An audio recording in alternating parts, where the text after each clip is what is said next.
Well, hello everyone. Again, thank you so much for taking time to join us in our midweek study. We are in the book of Judges, and you should be able to see that as I'm sharing my screen. And again, we're in the midst of kind of a troubling episode here that I think can teach us a lot, as last week tried to point out about the testimony of two witnesses and why things may seem a little different in some passages of the Bible and how they are really intended to complement each other, not intended to be a place to look for um, contradictions.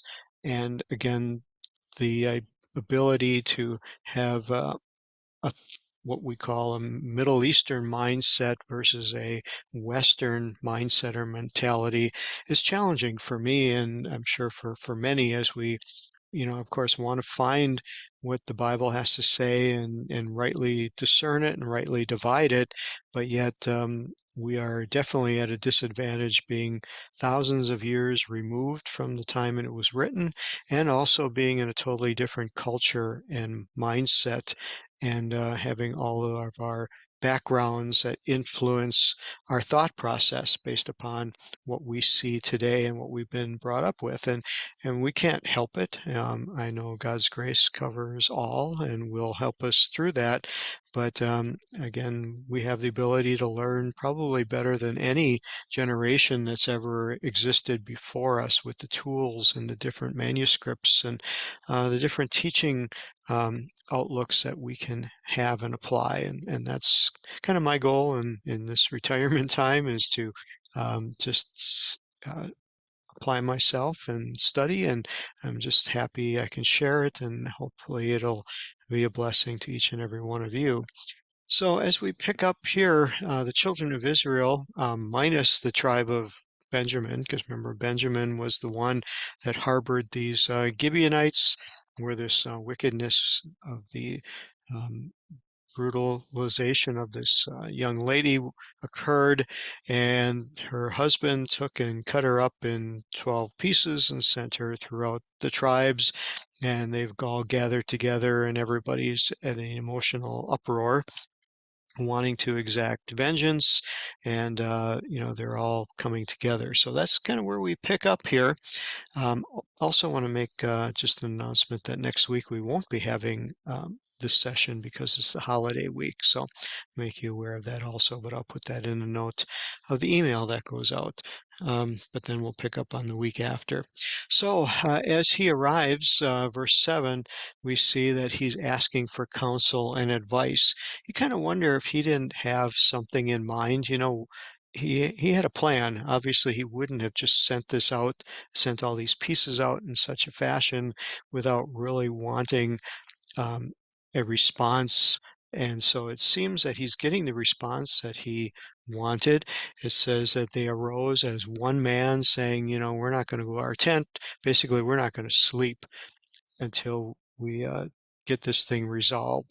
Now we know this is a metaphor. This is things that we say when we're very riled up, and we speak words that we're not intending this to be a solemn vow saying we're going to stay awake for days and hurt our bodies or anything, but take it as what we sometimes do. We just say we're not going to rest until justice is done. So that's where verse 8 kind of goes in this way. And so they take action. Verse 9 says, we're going to do something. We're going to go up against it by lot. And verse 10, I thought, is kind of interesting. It talks about take 10 men out of 100 from the tribes of Israel, and then 100 of 1,000. So basically 10% is what they're ending up taking. But out of this 10% that they take to be soldiers and to fight, 10% of those are going to be the supply chain, the ones that kind of uh, go between the cities and take the food for the people, to make sure that they're fed and that they have all the supplies that they need. This is the first time I can remember ever seeing the details of a battle plan laid out like this. Normally, what we've read and followed so far is they just say, all these men are going to rise up, and they give you somewhat of a number, and then they go off to battle. And you don't know if they took their own supplies or what was going on here. But here we see that a supply chain is being created. 10% of all the people that are fighting are going to stay back and work in this supply chain. So this kind of means that they're planning for a long battle. This isn't just, an overnight trip here. This is something that is going to take some support. And I find that stood out to me kind of interesting.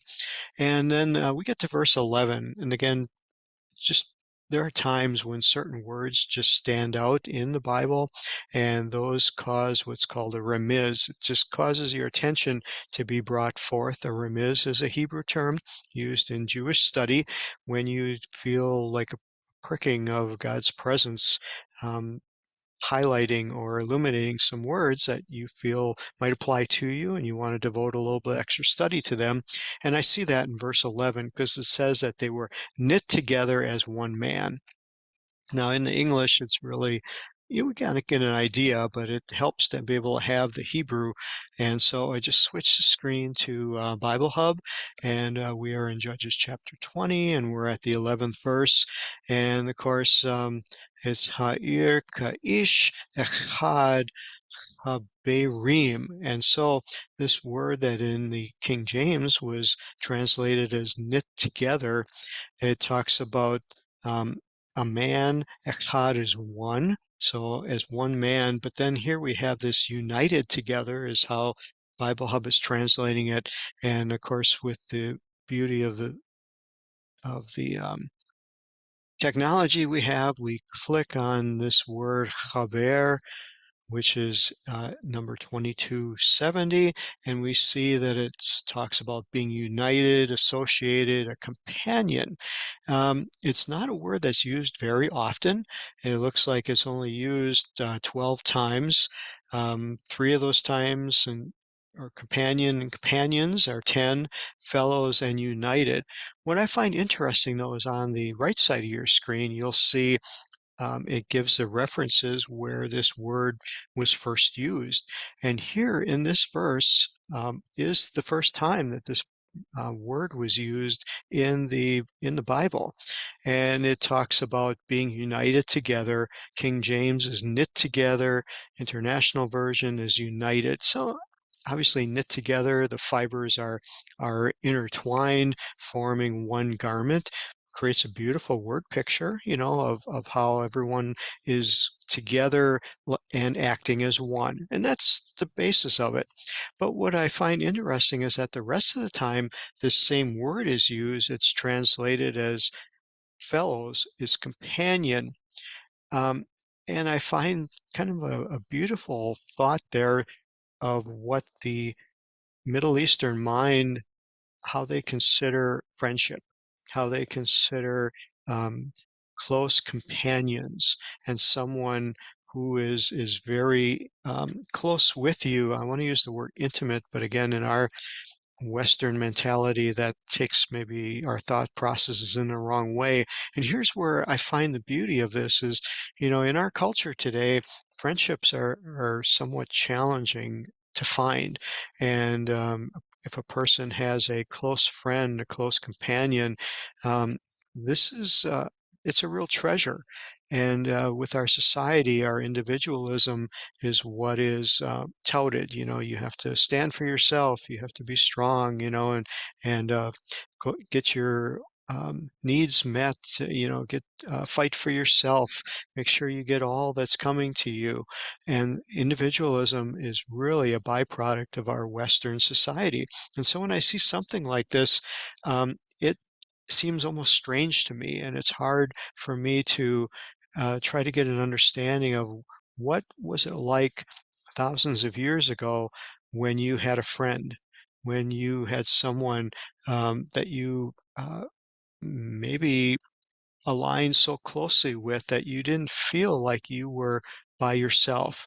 And was that the culture back then, that you weren't such an individualized nation, individualized people, but that you thought more of the value of collectiveness, of companionship, of being unified in a group to where you stood up for others and you expected that they would stand up for you, and that if you were in a needful situation, you knew that there were friends and companions who would give their lives for you and stand for you and give all of their substance to help you out.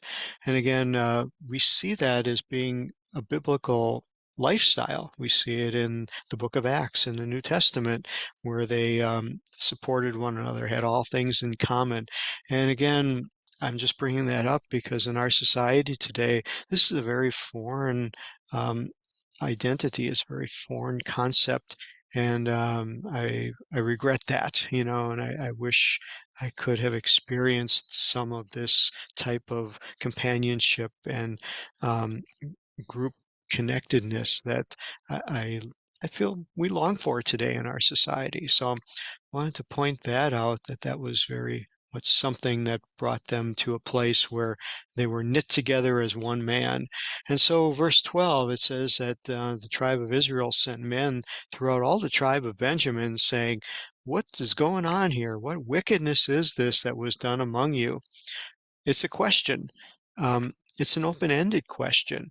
Um, again, asking open-ended questions is one of the basics of essential communication. It doesn't say that they're judging them. They don't run in, whacking off heads, and they're trying to get answers. They're trying to get a response. They're trying to get to the heart of the matter because they want justice to be done. And so what's really strange, as they talk about this, they said, "What's going on? Deliver us to the men, these children of Belial." Of course, we've examined that word of worthlessness and, just being bad to the core, if you will. And they identified them as the Gibeonites, and we know the history. We've studied the history of them. And of course, here they want to have justice. They want to exact vengeance. They're saying, we want to put them to death, to put away this evil from the land of Israel. Again, lots of precedents set there in um, previous books of the Bible in Leviticus, where they have all the commandments and the laws on how to deal with those who do wickedly in the case of murder, in the case of wrongful death. And so they know what they've been taught. And so they're just exercising what they've received in the book of Leviticus from Moses. But what's so interesting here is the ending of this verse 13. It says that the children of Israel would not hearken to the voice of their brethren, or the children of Benjamin, excuse me, would not hearken to the voice of their brethren, the children of Israel. Why? Why?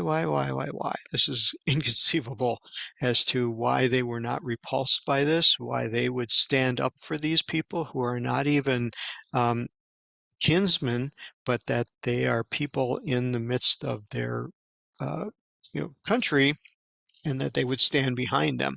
We might see a little bit of clue of that when we get to verse 17.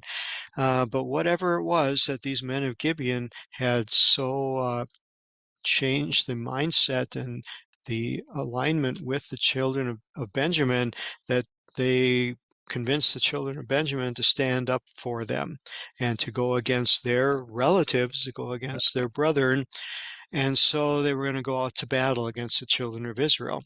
Now, let's look at the numbers here. I think the numbers of men involved in this again, boggle the imagination.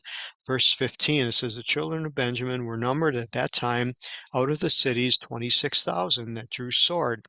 And then they list the inhabitants of Gibeah were only 700. So here were 700 Gibeonites. Maybe these were all the wicked men. we have to think that there were only a fraction of them that actually were involved in this altercation of this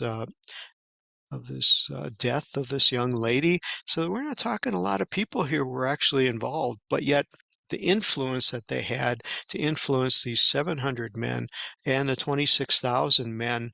And here's kind of a clue where we start to understand what's going on. It says, among all these people, there were 700 chosen men, all left-handed, which is very interesting. The Bible always tends to talk about people who were not right-handed and make note of them. And everyone could sling stones at a hairbreadth and not miss. Here's where we start to get a clue of what's going on here. These were men equivalent to sharpshooters, equivalent to the snipers. This is their weaponry that they had here in Gibeah that we don't find spoken of that much in the rest of the Bible. We know David um, was a man who had a sling and obviously fought against Goliath. But here were these that were very select, 700 of them. They were the sharpshooters. They could knock down people before they ever got to them. So when you think of that, having a bow and arrow or having we'll say a sword and a shield was really not a match for these stone slingers because they never would have to mess with a sword or a shield. Um, they just knocked them out before they ever got to them. So it's kind of the equivalent of having long-range missiles and long-range artillery fighting against a very inferior group. And it seems that the tribe of Benjamin had put all their trust in these sharpshooters, in these 700 men who they felt were going to protect them. But look at these odds. So you got 26,700 basically on the tribe of Benjamin's side. But in verse 17, Israel was able to pull together 400,000 men that drew sword, and they were trained, they were seasoned men of war. So quickly doing the math, there are 12 tribes. The tribe of Benjamin was obviously pulled out of this, so that left 11. The tribe of Levi, which were the priests, did not have any fighting men, so that left 10 tribes, each giving um, uh, 40,000 people, and that's how you get the 400,000 men. But if you think of it, 400,000 versus 26, what are these guys thinking? What's going on here as that they felt so confident in their 700 sharpshooters that they were going to handle an adversary of 400,000? I'm sorry, I just don't understand what was going on here and what the mentality was. Um, but then again, sometimes we just have to shake our heads in amazement as to some of the situations that arise where there's a whole group of people who are just convinced that something is right and they take a stand for it in the midst of overwhelming odds of others who think contrary. And that's a basis of human nature that I do not understand. And it shows our susceptibility to be persuaded and our susceptibility to believe things that maybe from another perspective, others would say, well, how can anybody be aligned in that direction when this is how we see it, and this is and we see that in our world today. We see it in the battle in Ukraine, um, and the Russians and against the Ukrainians and the alignment and the fors and against. And we see it in politics in the different countries that are going on of groups that are aligned in one way or the other. And in our own nation itself with the alignment and the thought processes going on. And I don't know, this speaks to my heart just to say, as they said in verse 18, that the children of Israel went up to the house of God and asked counsel of God. And to me, this is a key factor. And it's all we have time to really go to in our lesson today. But we're going to next evaluate, what does it mean to go up to the house of God? What does it mean to ask counsel of God? And then how do you know if you get an answer? They claimed that they had an answer. They said, "Who should go up first to the battle of Benjamin?" And it said, "The Lord said, Judah shall go up first." Well, how did they know this? And how did they ask? Were they asking whether we should even go up at all? Or were they so determined that they were going to go up to battle that they just wanted God to tell them, yes, I will bless what you're planning to do, whether or not I really want you to do it? And so, with that thought, we're going to leave that with you for the rest of these 2 weeks. Pray God's blessing will be upon you. We're going to pick up here when we come back and evaluate this very concerning situation that's going on of civil war in the land of Israel, with one group feeling they're right, the other group feeling that they're not giving, they're not budging, feeling secure in their armament and in their position. And we just know that this spells trouble. So God bless you all. Take care, and we will see you next time. Bye bye.